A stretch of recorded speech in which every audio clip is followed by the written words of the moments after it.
Meet the Ambassador, a program that highlights a friendly chat with the ambassador's impression on the kingdom.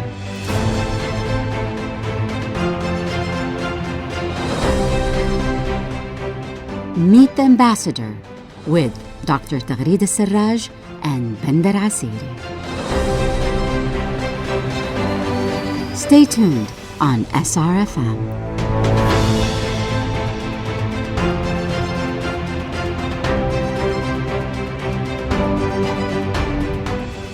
Each episode, we will informally talk with different ambassadors from around the world in Saudi Arabia.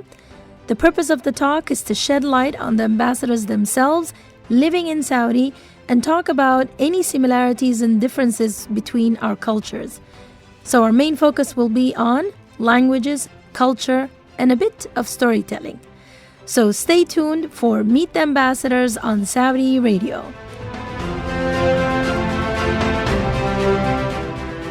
I want you to listen to this clip of music coming up next. So try to guess which country is our guest ambassador from.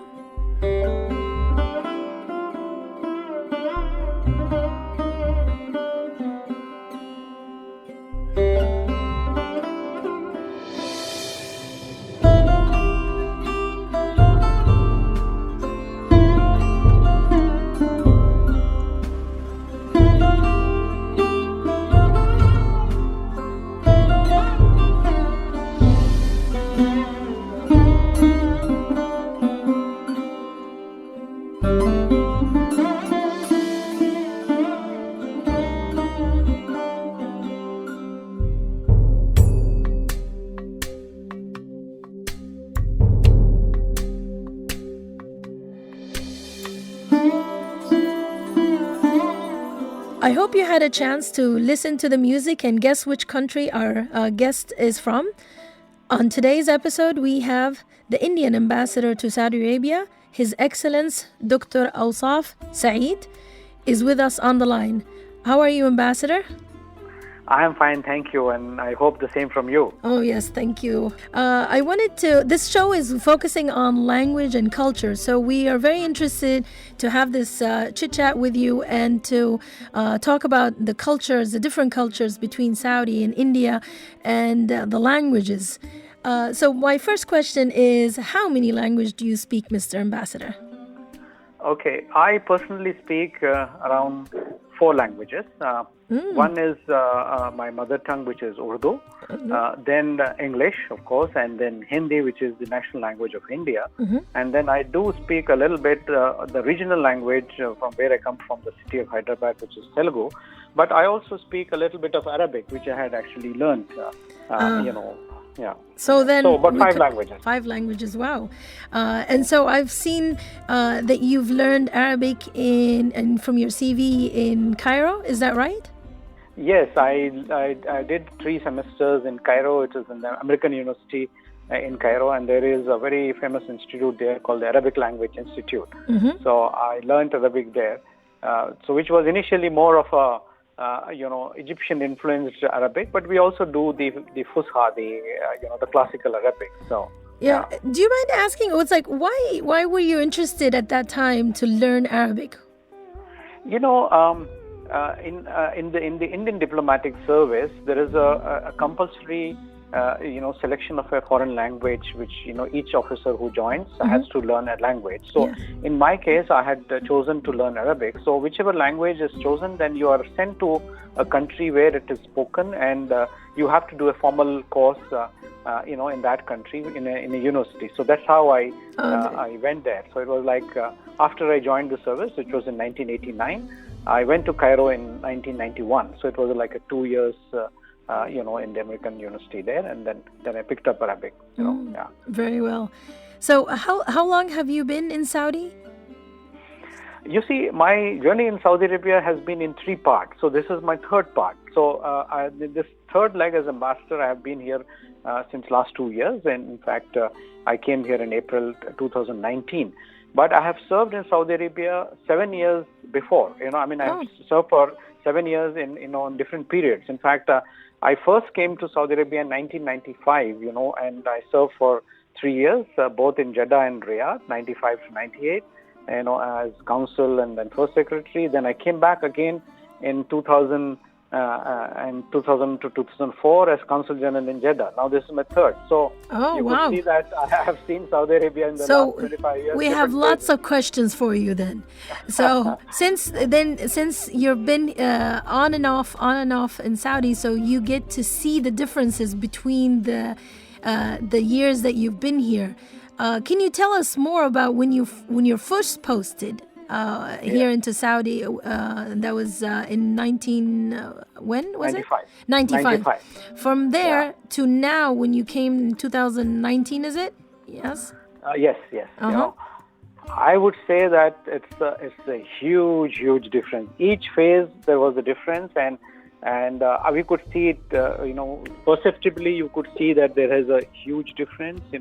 Both in the way the social life was conducted, in the official part of the engagement, and I think now is the best part. I would say, if you ask me honestly, this is something which we would always love to have, to be in a country where you have so much of freedom, so much of flexibility, and so when you ask me later the question about where I went, I'll tell you how it was perceived then, a particular thing, and how it is perceived now. Okay. In 1995, if you just go on jogging in the Coronation Jeddah, the people will be perplexed. What are you doing? Why is this chap running? Yes. So that kind of a thing. So now you see it's kind of all so well which is managed here, and I think I'm very, very happy. Well, so this has become the norm now.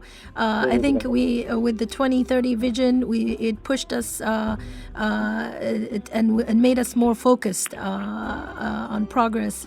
So when you were, since you've been 3 times here now, this is your 3rd time, when you were first, the impression that you had when you're coming to Saudi, let's say compare that into 95, that would be some time ago, opposed to now when you were stationed here now at this time in 2019, what was your impression at that time of Saudi and an expectation of now?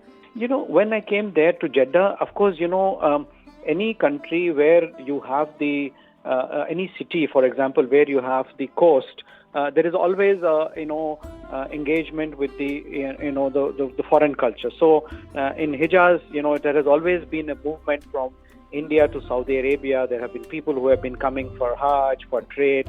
So it was more or less conservative, but still cosmopolitan. So when I came there was we knew that the society is conservative. There would be certain challenges, but then Jeddah was welcoming. So we never felt any drastic change, so to say, because we expected certain things and it was as per this thing. But now when I came here in 2019, I was pleasantly surprised. Of course, you have the theaters now, and they're no longer segregation in the restaurants. When I went to Jeddah first, you asked me. So, we had a small baby then, So always it used to be a challenge that you see if you have to take them to a zoo or any place. So either my wife would take him inside and I would sit in the car waiting for them to finish and come, or I would take the baby inside and then zoo and all that, and she would sit in the car. So this was the family was disturbed because you see you can't go together. So but now those things are a thing of the past. So this has been a tremendous cultural change, and I am very happy now to see a lot of women in the contributing so meaningfully in the economic development of Saudi Arabia. When you land at the airport, you see most of the immigration officers also ladies, and we recently had official visits of the Prime Minister, and all the protocol officers were women. So it's a tremendous change. So I think this is all kudos to the kingdom and its people. Even for me as a Saudi, it puts a smile on my face when I see that, and I see the progress myself firsthand. I can imagine for you as well. We will continue our talk with our guest ambassador after this quick break.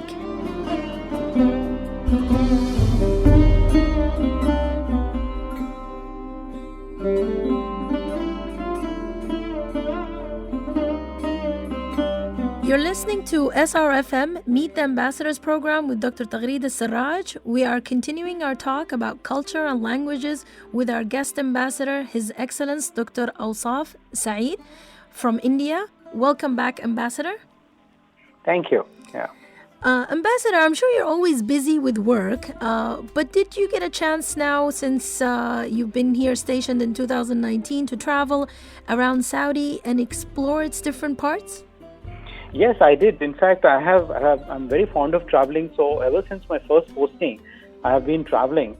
And if I may share with you, one of my first travels, when I landed up in Jeddah, was to, Madan Saleh, Alula. Oh, yes. And that was in 1995, towards the end, And You're one of the first. One of the Yes. first to go, and Yes. it was such a pleasant experience, and also a little bit, what happened is when we traveled, first of all, nobody went up to that point, from our consulate, so we just managed to go the drive down there. The people were asking, oh, what is there? Why are you going there to see? Even the local population in Alula were surprised, oh, somebody has come to see that, But it was such an eye-opener to see a very ancient civilization, so well preserved, and of course in between we had stopped at Khyber and all that local thing. So in fact, after that, when I came back again, I posed this question to some of the Indian community members who have been here for the last so many years. I said, have you been to Madan Saleh? And said, no, we haven't been. So the second time I took around 10 families with me as a kind of a guided tour. It has been pleasant. And another, so I visited Alula, and then of course Jizan, Najran, Abha, Taif, and of course now recently after coming here, visited some tourist places around Riyadh and also Neom. I realized that the kingdom has such a rich history, not only Islamic history, but pre-Islamic civilizations, and also I think it is something wonderful which people from any part of the world who have not traveled here could kind of get a glimpse of it, especially now that the kingdom has opened for tourism, and there are so many things people can discover, in this great country. Okay, so if you were to rank which one would be the best part that would be your favorite in Saudi to visit again? Okay, you see, I would like to visit Abha again, so the hill station, and in fact we really like that. And of course Taif has been a very favorite place because of the rose gardens. In fact, I had seen the entire process of extraction of the perfume from the rose perfume. So during the bloom. So this is very good. And of course, as Muslims, so we always try to go to Makkah and Medina as many times as possible. So apart from the religious tourism, we do have the hill stations, as I said, Abha, which is very good. But I haven't been to Al Fursan Island, so I would like to visit I heard Al that Fursan as well. Island. Did you ever go to Tabuk? I did go to Tabuk after coming here as ambassador. Yeah. Beautiful place again. And I forgot to mention to you, I have visited Al-Hasa a couple of times, both in the previous posting and now. Again, this is a unique place, very good. Dammam multiple times, Dammam, Al-Khobar, Jubail. So I think I have really seen a lot of places. And since at that time I used to drive down, so there is a lot of countryside you see while you're driving down. Many of these towns and other things. And enjoy that. Stop and enjoy the view. Yes. That's true. Yes. So I wanted to ask you, is that because you've been traveling around and in maybe not only in Saudi but around the world, and so when people move or live in different countries that has especially different culture from their own, they sometimes go through something called culture shock. So if you look back to when you first came to live in Saudi, was there any story that you can share with us or highlights the similarities or the differences between the two cultures that we can learn some lessons from? No, I think initially, during the early 90s when things were difficult in terms of, because the culture was at that time like that, more of segregation and all. It used to be always very difficult. For example, even if you're going, let's say a couple going or I going with my wife, I would always think twice before I hold her hand, while walking, which is quite normal in our place. Okay, you husband, wife, you walk hand in hand and then go. So there, this used to be, you'll say, okay, is anybody watching? Are you doing something? Yes. Those kinds of things. But and now is it now because of the change? Is there any cultural differences? No. I don't think any cultural difference. At least as far as Indians are concerned, we don't foresee any cultural difference as such, because Saudi is more international now, more cosmopolitan, and I think the population is also young. Again, there is an international outlook. So I think while you still preserve your cultural identity, but at the same time the country has opened up to the world, and this is what it is, in a global interconnected world. Exactly. While you preserve your heritage, you preserve your language and culture, but at the same time you are forward-looking, and then you integrate with the global community. So I think this is where Saudi Arabia is headed, especially under the Vision 2030 of His Royal Highness the Crown Prince and His Majesty the Custodian of Two Holy Mosques. So I think I would definitely like to congratulate the Saudi leadership and also the people, because for me, the change is more to the Saudi people than to the outsiders, Yes. Because you see, in fact, I did ask a Saudi friend who's an elderly person, and I asked him, do you think that the change is too fast, or is it this thing? He says, no, I think that it was about time the change had to come, and everybody is accepting the change, and it is all for the good of our country and our people. I mean, everything happens in the right time. It's now, true. This is our time. And we're continuing to advance, and we're looking forward for 2030. We already have the countdown has begun. So thank you, Ambassador, for being on our show. It's a pleasure having you. I know we took some of your time and valuable time. Is there anything else that you want to end with? A message? Yeah. So first of all, I would also like to thank you for having me on your show. India and Saudi Arabia are, two very close countries, friends and strategic partners now. We understand each other's needs, and we have been knowing each other for several centuries. And after India became independent, one of the first countries with which we had diplomatic relations was Saudi. So my wish is to see during my tenure as ambassador the relationship blossom to the highest possible levels, and there is great interconnectivity, people-to-people engagement and cultural cooperation between our two people. So that's my wish, and I wish all the Saudi brothers and sisters all the best. We wish the same. You are listening to Meet the Ambassadors program on SRFM. Our guest today was His Excellence Ambassador Dr. Awsaf Saeed from India. Thank you for listening, and until our next episode with a new guest ambassador, take care and goodbye.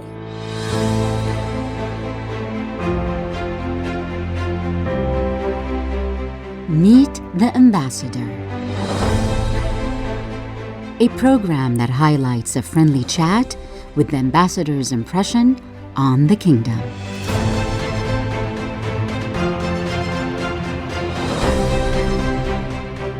Meet the Ambassador with Dr. Taghreed Al-Sarraj and Bandar Asiri.